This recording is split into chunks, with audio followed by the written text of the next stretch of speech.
There's been a ton of controversy lately over students being kept out of school due to COVID-19. But meanwhile, something else has come into our schools that's gone largely unnoticed.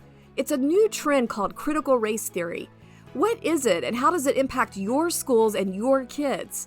Welcome to Speak Up Virginia, equipping you to speak up on the life, family, and freedom issues that matter most to you. From the Family Foundation, I'm your host, Candy Cushman, and I'm joined today by our president, Victoria Cobb.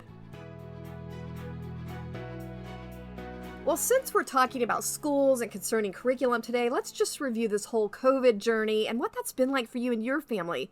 Your kids' schools are meeting back in person, I understand, and so you survived this whole COVID odyssey of virtual learning. Yeah, we did, and I think survived is a really good word for it, because the idea that somebody can do their job and have 4 kids on workstations all around the house doing school and do all that well is a little fictitious. Well, I would love to hear some highlights from this episode of your life. Maybe you could share with us a few of those the horror moments when maybe a kid wasn't in front of the computer like they were supposed to be, or there was a little family commotion interrupting your work presentation, which I think I witnessed a few times, by the way. Yeah, we have had a lot of that, and that's just life. We definitely had, I remember one work thing where I was on, and it was a lot of people actually on my screen, and I have a kid army crawling trying to sneak behind me. He knew I was on a call, and he was supposed to stay put, but he wasn't going to. Well, just to give some takeaways here, what are some lessons out of this whole experience that you feel like you learned, or maybe God put on your heart, that maybe other parents could relate to? Well, I think parents, and myself certainly included, we've now gotten a much better look at what our kids are learning, and we've gotten also a better look at how our children learn. I mean, you don't get to see how your kid participates in class. You don't get to see their engagement until you have a moment like this. I mean, I had a beautiful moment where I'm sitting in my office and I get to see my first grader stand up and say the Pledge of Allegiance. He was doing it with a computer with his class, but it's just beautiful to see those kind of things. And I think parents gain a lot from getting that glimpse of their child. If we don't get to homeschool, which lots of parents get that opportunity, but the ones that don't get to homeschool, this is a beautiful moment, actually. If there's anything else good that we could possibly say has come out of this whole COVID crisis, it's got to be that it has exposed, shall we say, some problems with priorities in our public school system.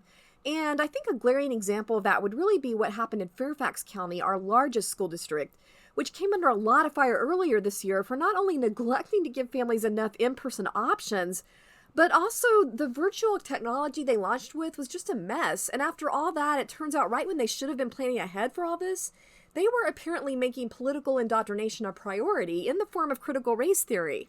That's right. It's been cropping up, that curriculum, all across the nation, but we did see a real situation in Fairfax. In fact, yes, their rollout was a total disaster. And then we find out, instead of focusing on that, they're busy making sure that all teachers and whatnot attend this 1-hour video conference featuring one of the biggest critical race, I'd call him a celebrity, Dr. Ibram Kendi. And for an hour session, he gets paid a whopping $20,000. And in fact, when you think about that, that is $333 a minute. Is that really where we need to put our money? And then they go and spend thousands upon thousands for his books and actually make sure that not just teachers even read them, some of them required kids to read.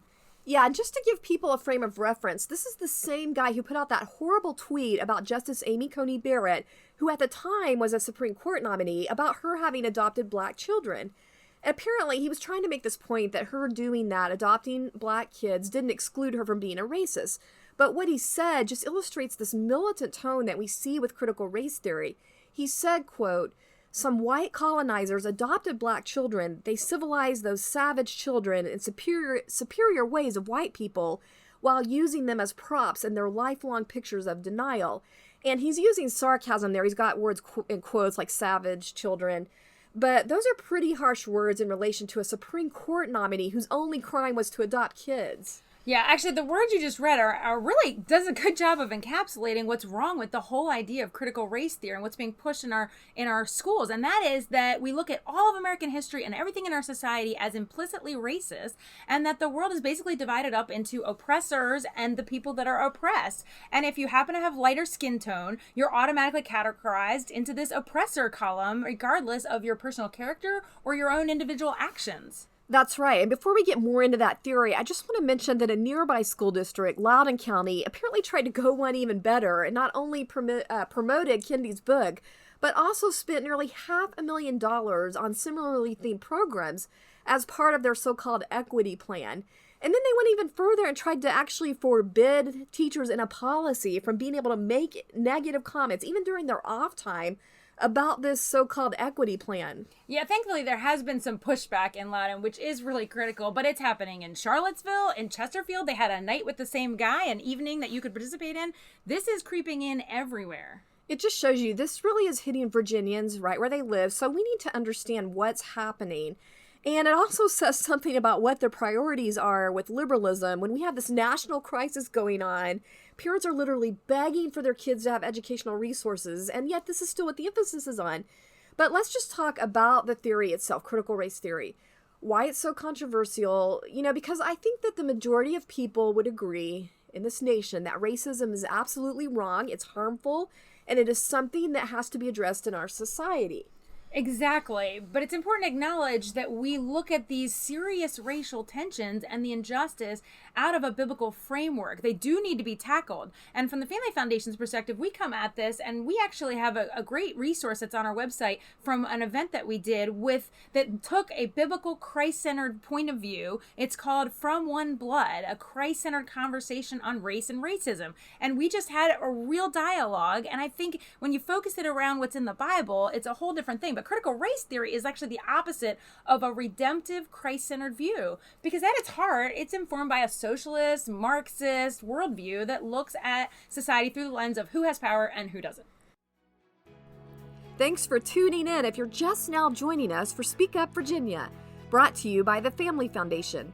For more information about us or the topics we're addressing, you can visit familyfoundation.org.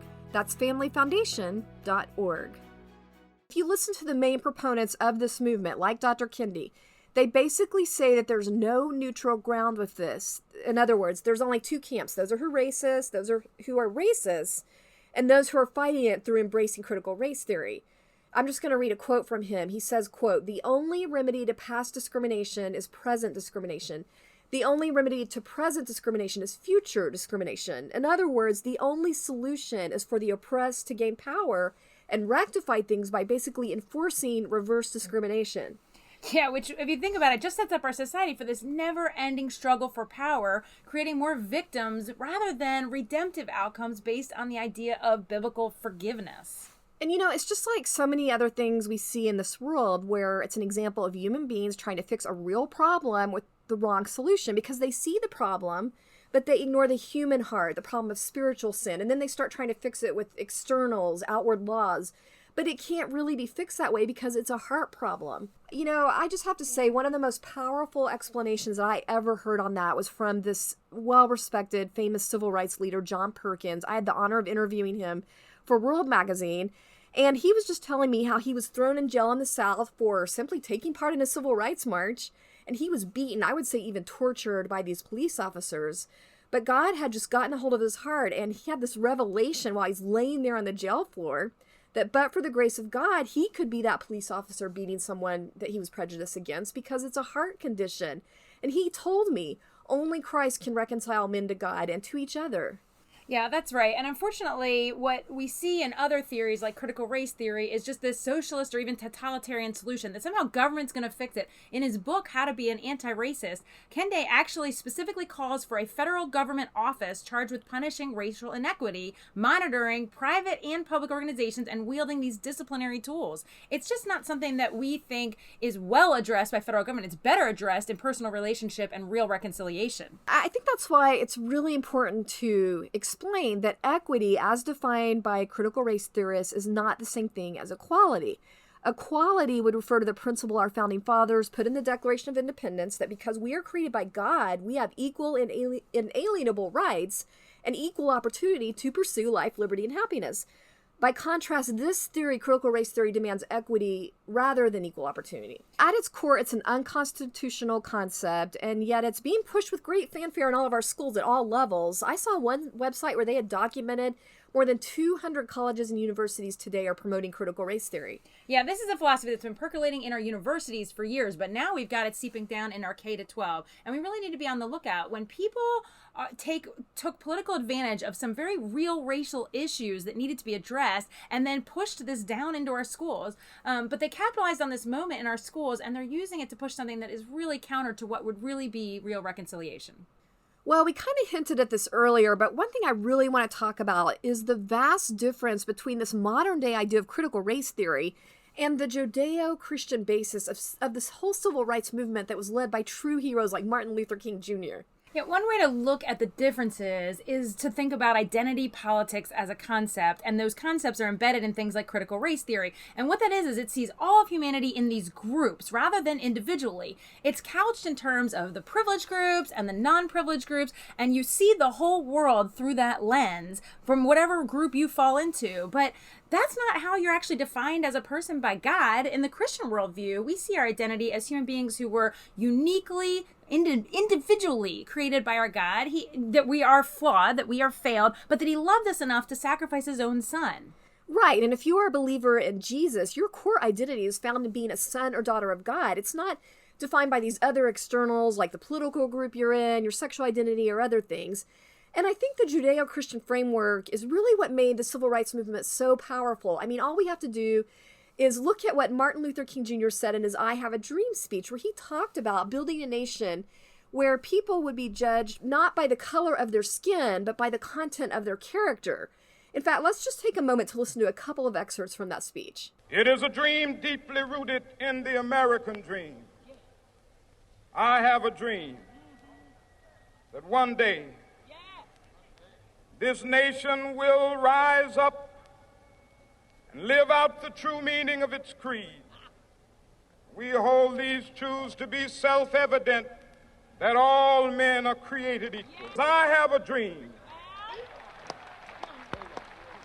that my 4 little children will one day live in a nation where they will not be judged by the color of their skin, but by the content of their character. I have a dream today. Wow, you just don't hear speakers of that caliber very often today. I highly recommend our listeners listen to the whole thing. We just can't do that here today. But what stands out to me is that he's saying, it's that point you were making, you're being judged by character, not color. It's the polar opposite of what the critical race theory tries to purport today. And they're saying you should just judge people by color. Look at the training. Have you heard about this training that they've done with Coca-Cola? They're under fire, thankfully, but it's basically they're teaching people to stereotype individuals for their race, particularly about being white. There's a training slide they actually gave to their employees that says, try to be less white. And another one says, to be less white is to be, quote, less oppressive, less arrogant. Yeah, apparently Coca-Cola was encouraging people to go on LinkedIn and use this training, and it was created by this other critical race theory celebrity, as you put it, and another author, Robin DiAngelo. But those words really echo also what Dr. Kennedy was saying, that you need to fight discrimination with more discrimination. That's also showing up in our schools. Yeah, it just shows that the national scope of this right now, that it is flooding into our schools. It's at all levels. It's going into our corporate trainings. It's at the federal government. We even have challenges that the Virginia General Assembly has dealt with this year. It's so sad because we're sowing more seeds of division in businesses, in classrooms, you name it. We're teaching people, instead of uniting around common similarities and aspirational things like what our founders created, we're instead trying to have people look through their lens of their race. And I know this feels really overwhelming for a lot of people. And so I think it's important to realize that there is something we can do about it. The church needs to lead the way on these gospel-centered conversations and Christ-centered racial reconciliation. And people need to not underestimate the value of these person-to-person conversations that you have with your neighbors and your loved ones, and being able to, have those conversations about the differences between this kind of theory and real reconciliation. We have tried to provide a resource like that on our website that just helps with that kind of conversation. Yeah, and it would be great just to return to true civic education, where we actually have kids spending time doing things like reading the Declaration of Independence and even hearing that amazing Martin Luther King Jr. speech. Yeah, I mean, let's get to the real great sources on this issue. Wow, time flies. We just ran out of time for our Inconceivable segment, but these were really important topics, and so we'll return to Inconceivable next week. But if you'd like more information about what we talked about today, be sure and check us out at familyfoundation.org. See you next time, and don't forget, we are stronger when we speak together.